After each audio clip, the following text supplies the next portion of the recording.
নহমাদুহু ওয়ানুসাল্লি আলা রসুল করিম আম্মাবাদ। পশ্চিম বাংলা রাজ্য অল ইন্ডিয়া মুজাদ্দিদিয়া মিশন সর্বধর্ম সম্মেলন কমিটির সদস্য আমি মোহাম্মদ আসিফ। এছাড়া সর্বভারতীয় জাতীয় কংগ্রেস ন্যাশনাল ইন্ডিয়া গঠবন্ধন পশ্চিম বাংলা রাজ্য কংগ্রেস কমিটির সদস্য আমি। হিন্দু মুসলিম শিখ ইসাই জৈন খ্রিস্টান আদিবাসী দলিত আমরা সকল ভাই ভাই। ধর্ম কোনো দিন শেখায় না আপোষে মতভেদ ভেদভাব রাখতে। ভারতবর্ষের আমরা এ বতন আমাদের সকলের। আর নেই দরকার বিজেপি সরকার। বিজেপি হটাও, রাষ্ট্র আর দেশ বাঁচাও।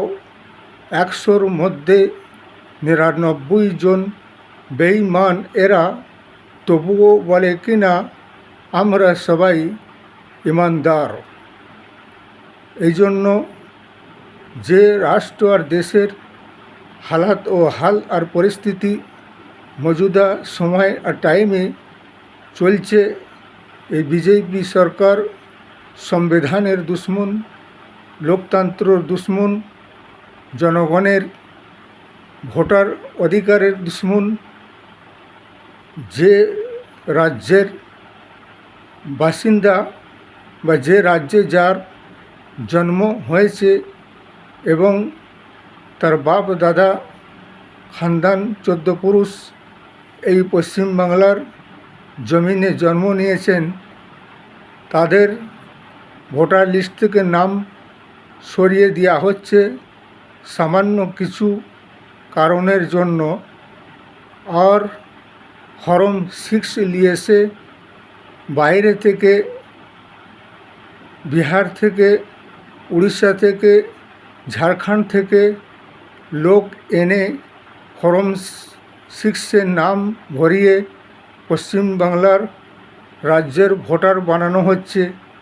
যে কি বেইমানির মাস্টার মাইন্ড দেখো যে বিজেপি সরকারের আর চুনাव আয়োগ গণেশ কুমারের। এই জন্য কে যে এই রাজ্যের লোকাল মানুষ ব্যক্তি যে রাজ্যে জন্ম নিয়েছে তার নামকে ভোটার লিস্ট থেকে সরিয়ে দেওয়া হচ্ছে।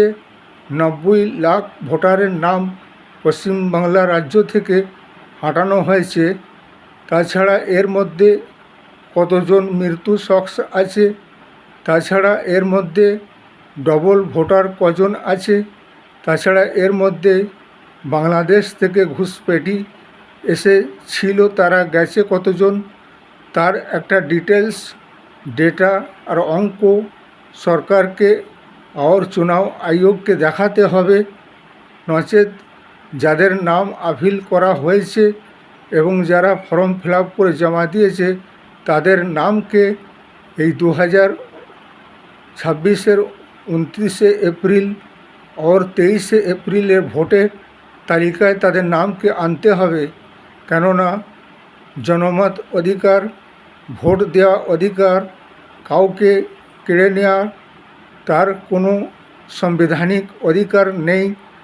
এই জন্য সংবিধান সকলকেই তার অধিকার হক দিয়েছে যাতে করে সে নিজের ভোট নিজে দিতে পারে। কিন্তু এই পশ্চিমবাংলায় SIRের নামে 90 লাখ ভোটারের নাম কেটে দিয়ে और ফর্ম 6-এ বিহার, উড়িষ্যা, ঝাড়খণ্ড থেকে লোককে নিয়ে এসে পশ্চিমবাংলায় ভোট দেওয়ানো হচ্ছে। সরাসরি এ বেইমানি, বেইনসাফি और গদ্দারি হচ্ছে। এই জন্য পশ্চিমবাংলা রাজ্যের 10 কোটি জনসংখ্যা আবাদি আছে। তাই আমি বলতে চাই আর নেই দরকার বিজেপি সরকার।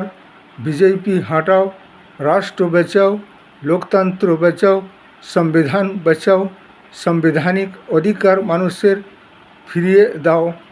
তাই আমি বলতে চাই যে ইলেকশন নির্বাচন চলছে, আমি সমাচার বা টিভি, ফেসবুক, ইউটিউবে সবে দেখছি আমি আমাদের সর্বভারতীয় জাতীয় কংগ্রেস যেমন মালদা, মুর্শিদাবাদ, কোচবিহার এসব এলাকায় যেমন প্রচার চালাচ্ছে এবং আমাদের হাইকমান্ড রাহুল গান্ধী, সোনিয়া, প্রিয়াঙ্কাও প্রচার চালিয়ে যাচ্ছে। তাই আগামী দিনে যাতেকে বিজেপি মুক্ত রাষ্ট্র আর ভারতকে বানানো যায় এবং এখানে অনেকই রাজনৈতিক দল ময়দানে আছে, যেমন টিএমসি আছে, শাসক দল বিজেপি আছে, সর্বভারতীয় জাতীয় কংগ্রেস আছে, আইএসএফ আছে এবং বামফ্রন্ট আছে। তাই আমি বলতে চাই ভোট এমন এক দল সংগঠনকে দেওয়া হোক যাদেরকে আমাদের সর্বভারতীয় জাতীয় কংগ্রেসকেও দেওয়া হোক। একটা পরিবর্তন বদলাওয়ের অবশ্যই দরকার আছে। এই জন্য রাষ্ট্রকে বাঁচাতে হবে, সংবিধান বাঁচাতে হবে, লোকতন্ত্র অধিকার বাঁচাতে হবে, বেরোজগারিকে হটাতে হবে, মানুষকে রোজগার দিলাতে হবে এবং মূল্য বৃদ্ধি থেকে মানুষকে তার স্বাধীনতা তাকে দিলাতে হবে। এই জন্য প্রসার চুনাও ভোটের ইলেকশনের প্রচার যেমন চলছে চলবে এবং চলতেই থাকুক। তাই বলি যে জনগণকে খুবই বুঝে সামলে ভোট দিতে হবে। বিজেপি মুক্ত ভারত আর রাষ্ট্র আর বাংলা বানাতে হবে। এই জন্য বিজেপিকে ভোট দেওয়া মানে নিজেদের বরবাদিকে ডেকে নিয়ে এসে নিজেকে বরবাদ করা হবে, খাল কাটিয়ে কুমির আনা হবে। এই ভিডিওটাকে বেশি থেকে বেশি লাইক দেবেন, শেয়ার করবেন, সাবস্ক্রাইব দেবেন। জয় হিন্দ, জয় সংবিধান, জয় ভারত।